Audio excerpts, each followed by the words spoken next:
Olá, gente. Eu sou Bruno Werner e vamos aqui fazer o trabalho para um novo capítulo sobre a história do Brasil. Na verdade, o que a gente vai trabalhar agora é o início do povoamento, a administração colonial nesse momento. Então, na verdade, a gente percebeu que na última aula a gente viu que, bem ou mal, europeus estavam fazendo ataques à costa brasileira. E o governo português tinha que defender a sua região, visto que o lucro com as Índias já não era mais tão imenso nesse momento. Foi dentro desse ponto que a solução foi povoar essa região. As tentativas de defender a localidade não deram muito certo e o povoamento era fundamental. Em 1534 vai ser instaurado um processo que ficou conhecido como capitanias hereditárias. Em 1549, o governo geral. É aí que a gente vai fazer o nosso trabalho e é aí que a gente vai desenvolver esse processo a partir desse momento. Vamos lá? Vou botar aqui minha cara pequenininha aqui do lado, para não atrapalhar os slides. E vamos começar a desenvolver esse processo. Então, na verdade, a primeira ideia do que a gente vai trabalhar, as capitanias hereditárias e o governo geral. Então, na verdade, esse vai ser o nosso tópico, a nossa situação dentro desse movimento. A gente tem que entender que a ocupação do território não era um movimento nem um pouco simples. A gente tem que saber dos problemas que o governo português enfrentava nesse momento dentro dessa situação. E quais esses problemas? O comércio com o pau-brasil era cada vez mais valorizado. Não vamos esquecer que o comércio com as especiarias das Índias já não gerava o lucro que o governo português imaginava. Eram produtos que todo mundo já conhecia. Eram produtos que já existiam desde o século VI. Estamos aqui no século XVI. Então, na verdade, produtos do Brasil, da África, eram produtos cada vez mais valorizados. O pau-brasil não era diferente. O governo português pegava o pau-brasil aqui, vimos isso na última aula, por uma condição muito simples e revendia na Europa, principalmente para os franceses, por um valor extremamente alto. Só que, na verdade, os franceses e outros europeus começaram a falar: peraí, por que eu tenho que comprar esse produto de Portugal? Vários começaram a fazer investidas e incursões a essa terra. Os franceses, principalmente, começaram a vir para cá e alegaram essa justificativa como direito à posse. Peraí, se eles não estão tomando conta realmente dessa região, eu vou lá e vou ter bom contato com os nativos. Eram os Mair que vinham para cá e começaram a ter um desenvolvimento cada vez mais interessante com os nativos locais. A partir desse ponto, os problemas eram cada vez mais graves. O governo português, que tinha duas grandes riquezas, de um lado as especiarias, do outro lado o pau-brasil, as especiarias já não davam mais o mesmo lucro. O pau-brasil estava sendo roubado por franceses e outros europeus. Foi nesse momento que o governo português resolveu tentar defender a sua terra. Em 1516 e 1527, Portugal enviou para o Brasil expedições armadas. Ficaram conhecidas popularmente como as expedições guarda-costas. Sua função era tomar conta de toda a costa da América Portuguesa nesse momento. Como sabemos, era muito complicado tomar conta de toda a costa. Por quê? Porque, na verdade, era uma costa imensa. Se a gente parar para pensar, ainda hoje, gente, tráfico de drogas, não existe uma grande produção de cocaína e nem de armas no Brasil. O que não falta é cocaína e arma no Brasil. Por quê? Porque ela entra pelas fronteiras, navais, pelas fronteiras aéreas, pelos carros, pelos caminhões, entra por todos os cantos. Se hoje é difícil você confiscar determinadas estruturas, imagina no século XVI. O insucesso foi total. Não existia a possibilidade de tomar conta dessa costa brasileira só com embarcações no mar. Era necessário iniciar um processo de povoamento. Para quê? Para quando em qualquer momento, qualquer europeu chegasse ao Brasil, ele iria encontrar do outro lado quem? Um português, que teria várias funções. Dentre elas, defender a terra frente ao avanço do europeu, aos roubos, como os portugueses chamavam, do europeu. A visão do europeu, do francês, do holandês, era ladrão que rouba ladrão, não tem problema. Então, na verdade, dentro desse ponto, ele estava simplesmente pegando o que lhe era ou imaginava lhe ser de direito. A partir desse ponto, a solução foi um processo de dominação. Olha como aqui eu comentei anteriormente. A questão do Oriente já não dava mais o mesmo lucro. Além de serem produtos cada vez mais comuns, os portugueses já não tinham mais o desenvolvimento tão grande. Holandeses e espanhóis foram até o Oriente e também fizeram a dominação. Portugal não tinha mais riqueza. Portugal precisava mudar o foco. E esse ponto é o ponto fundamental. Portugal vai deixar de lado o foco virado para o Oriente e vai começar a olhar com outros olhos para o Brasil. Para olhar para o Brasil, era fundamental desenvolver um processo de povoamento. E é nesse momento que, a partir de 1530, surgiram novas expedições, que eram as antigas expedições exploradoras, com o intuito de fortalecer o poder português nessa região. E é nesse momento que vai surgir algo que vai mudar a história dessa localidade. O primeiro tópico de administração colonial, de administração portuguesa nessa região, foi o tópico chamado de capitanias hereditárias. O que eram as capitanias hereditárias? Já depois dessas expedições do Martim Afonso de Souza, em 1532, foram fundados alguns núcleos coloniais, ou seja, algumas regiões onde determinados membros portugueses poderiam vir até aqui, com o intuito de quê? Com o intuito de conhecer a região, com o intuito de começar a produzir algo. Isso era fundamental e o governo português sabia disso. Não adiantava ele querer colonizar. Na nossa última aula falamos sobre o que é uma colônia, uma região completamente explorada, que vai dar riquezas à sua metrópole. Não adiantava você querer simplesmente defender a região povoando essa localidade. Ninguém viria para cá simplesmente para ser um defensor. Quem viria para cá teria que receber alguma coisa em troca. Foi nesse momento que, depois desses primeiros núcleos de povoamento, foi oficialmente, em 1534, instaurado o processo de capitanias hereditárias. O que eram as capitanias hereditárias? O território português nas Américas foi dividido em 15 grandes lotes de terras, e cada lote de terras foi entregue a um capitão donatário. Quem era esse capitão donatário? O capitão donatário era um membro português, um nobre português, que tinha terras, que tinha importância em Portugal. Eram alguns burocratas, eram personagens que não eram da gleba mais alta da elite portuguesa, mas na verdade tinham a sua determinada importância. Esses caras vão receber uma quantidade enorme de terras do outro lado do oceano, com o intuito, inicialmente, de defender a região, mas na verdade, num futuro próximo, de tentar, de certa forma, até lucrar nessa localidade. Então, na verdade, foi entregue a 14 capitães donatários, um recebeu 2 partes, 15 lotes de terra, dividindo o Brasil dessa forma. A partir desse ponto, esse donatário, quando recebia um documento falando que ele deveria vir a essa região para defendê-la, existiam, na verdade, 2 documentos que esse capitão donatário tinha que assinar. O primeiro documento que ele assinava se chamava a Carta de Doação. O que era a Carta de Doação? Era o recebimento da capitania pelos donatários. Eles não podiam doar nem vender a capitania. Então, na verdade, esse cara passava a ter o quê? Passava a ter uma terra do outro lado do oceano. Uma imensa terra do outro lado do oceano. Ele passava a ter, entendam, isso é fundamental, a terra não era dele. Esse donatário tinha a posse dessa terra. Essa terra continuava a pertencer ao rei de Portugal. Só que o donatário tem a posse dessa terra. Mas ao mesmo tempo que ele assinava a carta de doação, que ele passava a receber essa terra, ele recebia também um documento chamado de foral. O foral, na verdade, ou a carta do foral, como também é chamada, eram os direitos e deveres do donatário. Na verdade, eram muitos deveres e pouquíssimos direitos. Quais eram os deveres básicos desse donatário? Eram basicamente 3 deveres. O primeiro era o mais importante e mais fundamental. O primeiro dever desse donatário era defender a terra. Ele tinha que defender de todas as formas essa terra. Defender como? Defender criando fortes. Então ele precisava construir alguns fortes. A gente conhece alguns fortes que foram criados nesse momento e existem até hoje, na Baía de Guanabara, em determinadas localidades. Então ele tinha que construir um forte.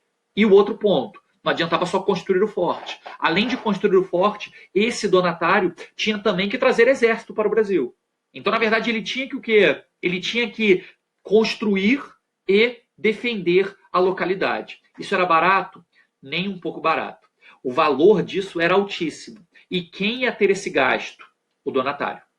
O donatário tinha a sua primeira função, gastando absurdamente, de defender a região. A segunda função do donatário era, como dizia o rei, ter boa relação com os nativos.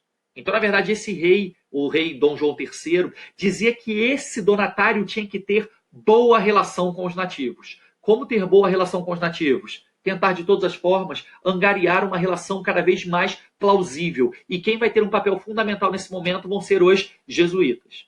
Vão vir vários jesuítas para o Brasil com o intuito de catequizar os nativos, para transformá-los em fiéis cristãos, fiéis católicos, já que não podemos esquecer que a Europa vivia o processo de reforma religiosa. Era necessário recuperar um pouco o número de fiéis nesse momento. Então, a partir desse ponto, essa imagem e essa ideia era fundamental. Até aí, beleza. Beleza não. O jesuíta só viria para cá se ele recebesse uma certa quantidade de dinheiro para vir para cá. Ele viria? Viria, se ele recebesse alguma coisa. Quem iria pagar por isso? Quem iria pagar por isso eram os donatários. Então, o donatário gastaria dinheiro defendendo a região. O donatário gastaria dinheiro tentando desenvolver uma boa relação com os nativos. E o donatário tinha como dever encontrar riquezas. Toda riqueza que esse donatário pudesse encontrar, esse donatário teria que pagar impostos ao rei. Então, encontrou ouro, beleza, você vai ter que pagar uma parte para o rei. Produziu açúcar, beleza, uma parte para o rei. Desenvolveu a produção de produtos tropicais, uma parte, e na verdade quando eu falo uma parte, é a grande parte, era entregue ao rei. Então, na verdade, esse donatário tinha deveres imensos e tinha que gastar muito dinheiro para vir para cá. Além disso, ele ainda tinha que fundar vilas, ou seja, gerar um povoamento cada vez maior nessa região. Mas a gente não pode negar que esse donatário também tinha alguns direitos. Quais eram os direitos? Esse donatário podia, na sua própria terra, doar 6 Marias. Ele podia dividir o seu imenso território e, como se fosse alugar, como se fosse terceirizar essa sua terra para que outras pessoas pudessem viver com ele. A terra continuava a ser do rei, continuava sob domínio do donatário, mas ele poderia alugar essa terra a partir desse momento. Então, na verdade, essa era uma tentativa de trazer cada vez mais gente para essa localidade. O donatário podia, nesse primeiro momento, escravizar os índios, graças à relação com os jesuítas. Rapidamente isso vai ser proibido e esse donatário vai ser obrigado a trazer uma nova mão de obra para trabalhar aqui. Esses donatários vão ter que gastar mais dinheiro com isso. Esse donatário tinha o direito de exercer a justiça e explorar as riquezas. Bem ou mal, o que a gente percebe?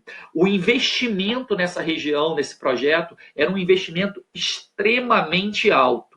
Tinha que se gastar muito dinheiro e esse donatário gastaria uma quantidade irrepreensível de dinheiro. Para quê? Para quem sabe, num futuro próximo, ele poderia ter lucro. Não era um lucro garantido. Porque, na verdade, ele poderia encontrar riqueza como poderia não encontrar. Ele poderia ter desenvolvimento como poderia não ter. Ele poderia doar 6 Marias como poderia não conseguir doar 6 Marias. Então, dentro desse processo e dentro dessa ideia, as dificuldades para esse donatário eram imensas.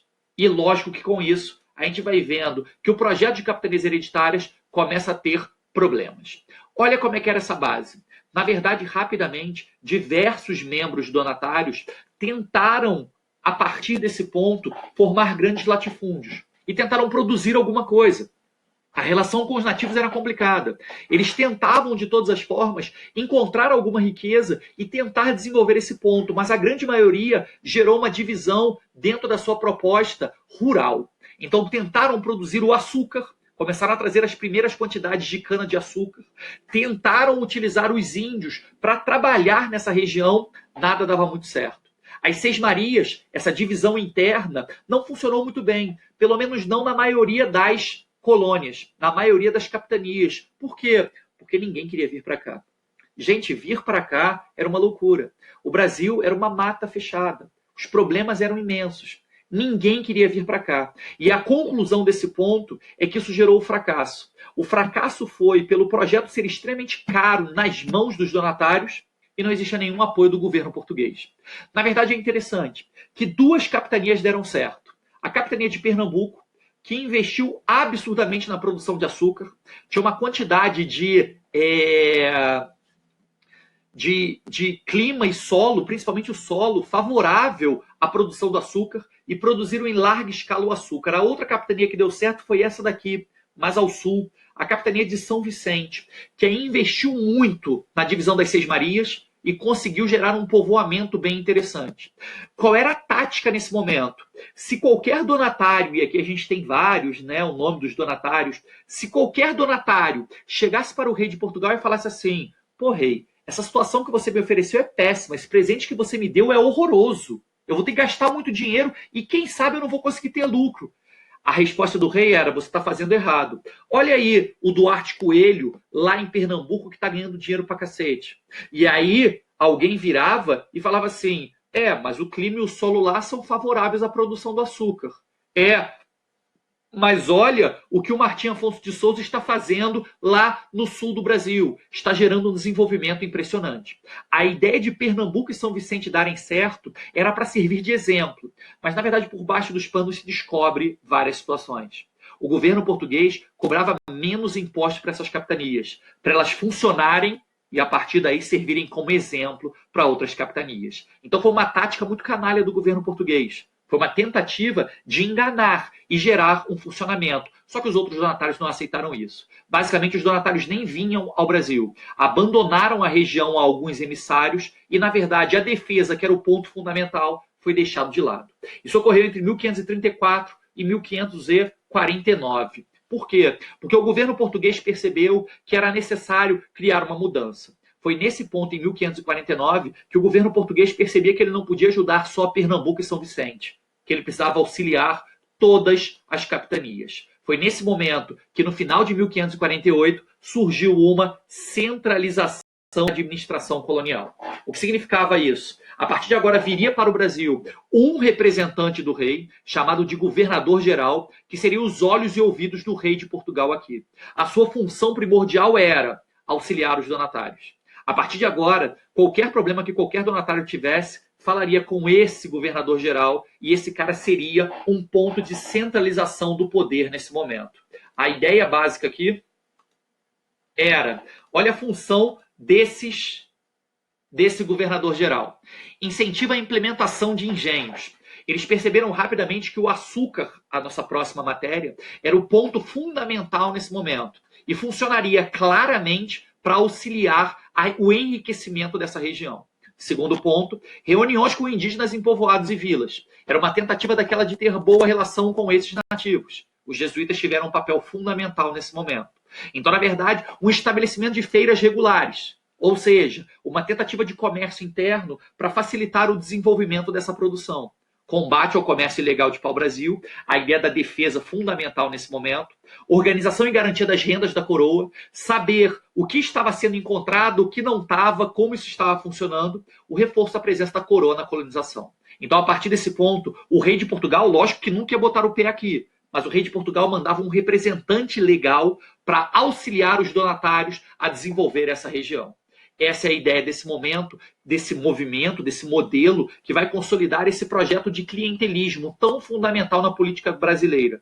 É desde esse momento que começa a ideia da troca de favores. Ou seja, eu te ofereço algo, mas eu quero algo em troca. O governador-geral e os donatários trabalhavam fortemente com essa situação. Então, na verdade, eu vou te dar algo, mas você precisa me dar algo em troca. É algo fundamental à política brasileira até os dias de hoje. Esse governador-geral é interessante. Ele não vai governar sozinho. Uma pessoa para tomar conta de todo o Brasil era quase que impossível. Ao lado desse governador-geral, a gente tinha 3 grandes membros, 3 grandes líderes. Um ouvidor-mor, um provedor-mor e um capitão-mor. É como, fazendo uma analogia com os dias de hoje, é como se o governador-geral fosse uma espécie de presidente. E esses 3 líderes abaixo seriam como se fossem seus grandes ministros. A função do ouvidor-mor era a função de tomar conta da justiça. Esse era o papel importantíssimo desse determinado líder. Era como se fosse o ministro da Justiça hoje que a gente tem aqui no Brasil. O provedor-mor precisava tomar conta das finanças. A sua função era tomar conta de todo o processo claro e clássico do desenvolvimento econômico nessa região. Na verdade, é como se fosse hoje o ministro da Justiça. E, por fim, quem sabe o mais importante, não vamos esquecer que a função primordial das capitanias hereditárias e do governo geral era defender essa região. E o capitão-mor tinha essa função. A função do capitão-mor era auxiliar na defesa dessa localidade. Dentro desse projeto hierárquico, a gente tem o governador-geral, os maiorais, né, como mor significa isso, e abaixo, as capitanias hereditárias e reais. Então, na verdade, abaixo a gente tinha como se fossem o quê? Os donatários, como se fossem governadores de Estado. Hoje a gente tem uma grande briga entre o governo de Estado e a presidência. Mas nesse momento aqui, a função do governo geral era exatamente auxiliar os donatários. Só que é interessante, mesmo a capitania hereditária, por ser muito grande, ela acabou dividida internamente. A gente falou anteriormente das 6 Marias. E cada uma dessas 6 Marias acabou funcionando e se transformando numa espécie de Câmara Municipal. Então, na verdade, analisando esse ponto, a gente tem o governo geral, que tem a função de tomar conta de toda a colônia, representando o rei de Portugal, esses 3 líderes que apoiavam esse governador geral, o donatário, sendo que essa capitania hereditária, como se fosse um estado no Brasil, e a Câmara Municipal, como se fosse, logicamente, uma cidade, uma prefeitura dentro desse movimento. Então, na verdade, a gente tinha um poder centralizado, mas que dava brechas a conceitos de descentralização. O governador-geral tinha sempre a última palavra, mas, na verdade, as câmaras municipais faziam um desenvolvimento interno. Os donatários e as capitanias hereditárias faziam o seu desenvolvimento interno. Era assim que vai funcionar esse processo. E, a partir daí, surgem as câmaras municipais, que têm um papel extremamente importante. O que eram as câmaras municipais? A partir da fundação da Vila de São Vicente, os núcleos de povoamento pontilharam o território brasileiro. Surgiram vários núcleos de povoamento, que a gente vai chamar aqui de pequenas cidades. Então surgiram cidades por todos os cantos, desde lá do início do processo em São Vicente, e isso servindo de exemplo para várias outras regiões. Em cada uma dessas regiões foi formado um governo local. Gente, não dava para, por exemplo, se alguém em uma determinada localidade roubasse uma galinha, chamar o ouvidor-mor, chamar o governador-geral. Não funcionava isso. Quem resolvia os problemas internos dentro desse processo? Existia uma administração local. E essa administração local era feita por uma elite que se desenvolvia cada vez mais. Esses membros locais tinham cada vez mais poder interno, porque não adiantava esperar sempre a resposta do governador-geral. Foi nesse momento que essas câmaras municipais tinham o objetivo de comandar politicamente e administrativamente determinada região. O Brasil, então, vai ganhando essa questão que hoje a gente chama de federalismo, que hoje a gente chama de determinadas importâncias locais que cada região tem. Em cada uma dessas câmaras municipais, a gente tinha uma figura. A figura de liderança, como se fosse uma espécie de prefeito, era chamado de homem bom. O homem bom, na verdade, vai ser o líder político-administrativo que no futuro próximo vai ganhar também uma liderança econômica na região. Então, na verdade, cada uma das regiões vai ter o homem bom, como se fosse uma espécie de prefeito. Então a gente tem o governador-geral como se fosse um presidente. A gente tem o donatário como se fosse um governador de estado. A gente tem o homem bom como sendo uma espécie de prefeito, de líder local, que depois vai ganhar o status de coronel aí num futuro muito próximo. É o líder político, administrativo e econômico de sua determinada localidade. Esse homem bom vai ser até mesmo no Nordeste do Brasil os senhores de engenho, que vão ter um papel fundamental na produção de açúcar. Foi dentro desse processo que esses são os governadores gerais do Brasil. O Brasil teve 3 grandes governadores gerais em sua história. O primeiro governador geral foi um camarada chamado Tomé de Souza. Tomé de Souza teve uma importância fundamental nesse momento. Foi um cara extremamente importante. Ele assume o governo do Brasil em 1549 e a sua função era construir uma colônia. Todo mundo já deve ter brincado daqueles fazendinha feliz, alguma coisa nesse sentido. E, na verdade, dentro desse processo, esse era o projeto do Tomé de Souza. Tomé de Souza era um grande líder administrativo do Reino de Portugal. Então, na verdade, ele sabia dos meandros políticos. Qual a ideia dele? A primeira atitude do Tomé de Souza foi construir a primeira capital do Brasil. E não vamos esquecer que a primeira capital do Brasil foi a cidade de Salvador. Em 1549, o Brasil tem a sua primeira capital, a cidade de Salvador. Essa cidade vai ser a capital do Brasil entre 1549 até 1763, quando a capital passou ao Rio de Janeiro. O Rio de Janeiro vai virar capital em 1763, na época do ouro, e vai ser capital até 1960, quando a capital foi modificada para Brasília. A função do Tomé de Souza era organizar, centralizar o poder em uma localidade. A segunda característica do Tomé de Souza foi que ele trouxe uma quantidade imensa de jesuítas para o Brasil. Então, na verdade, vários jesuítas vieram para o Brasil para ter uma boa relação com os nativos nesse momento. Inclusive, foi o Tomé de Souza que criou o primeiro bispado no Brasil. O primeiro bispo do Brasil, que na verdade era a representação da Igreja Católica no Brasil, era um bispo chamado Pero de Sardinha. O bispo Sardinha tinha a função de catequizar várias tribos indígenas. Ele entrava pelo interior do Brasil com vários outros jesuítas, com bandeirantes, com vários grupos. Bandeirantes nada mais eram do que caçadores, do que caçadores que buscavam recompensa, então eles auxiliavam esses jesuítas nesse momento, e o Pero de Sardinha acabou em determinado momento encontrando pelo interior do Brasil uma tribo canibal. O Pero de Sardinha acabou sendo morto e acabou sendo comido por uma tribo canibal no Brasil. Isso serve para mostrar que, na verdade, existia pouca relação e pouco respeito de tribos indígenas por esses portugueses. Tomé de Souza continuou seu desenvolvimento, e é ele quem vai trazer para o Brasil os primeiros escravos para essa região. E é Tomé de Souza que vai trazer para o Brasil as primeiras quantidades em larga escala de cana-de-açúcar. É Tomé de Souza que vai trazer para o Brasil as primeiras cabeças de gado para auxiliar essa produção do açúcar. Então, na verdade, Tomé de Souza desenvolve esse processo. Mas Tomé de Souza vem aqui para ficar os 5 anos. Chegou em 49, ficou 49, 50, 51, 52, 53. Vai embora. E aí é necessário que o governo português mande outro governador-geral. Quem vem para o Brasil agora é Duarte da Costa.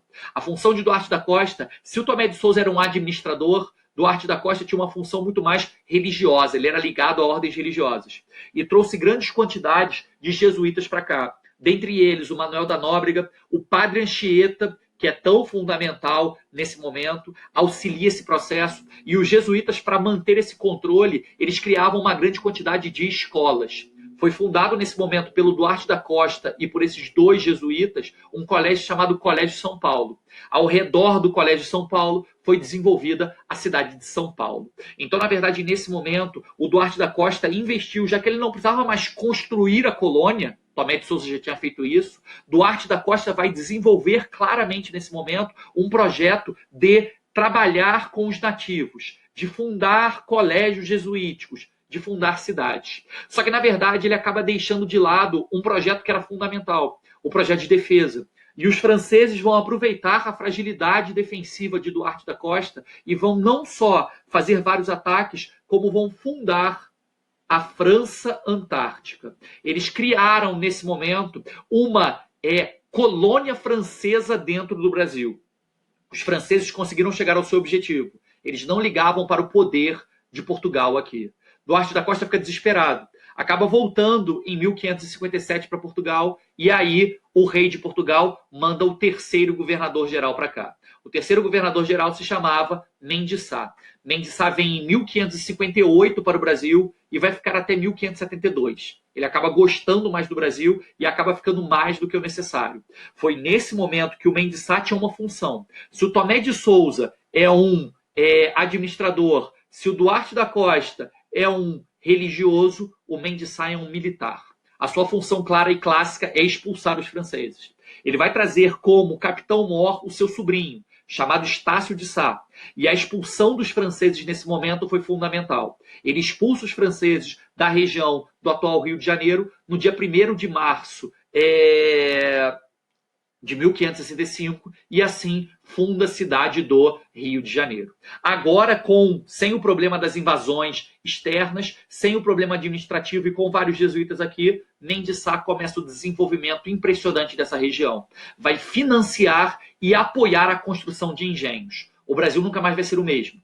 O investimento claro e clássico que vai existir no Nordeste brasileiro, da Bahia para cima, de Salvador para cima, com a produção de açúcar, vai mudar a história dessa região. O projeto vai ser extremamente forte. E na próxima aula a gente fala sobre o desenvolvimento do açúcar no Brasil.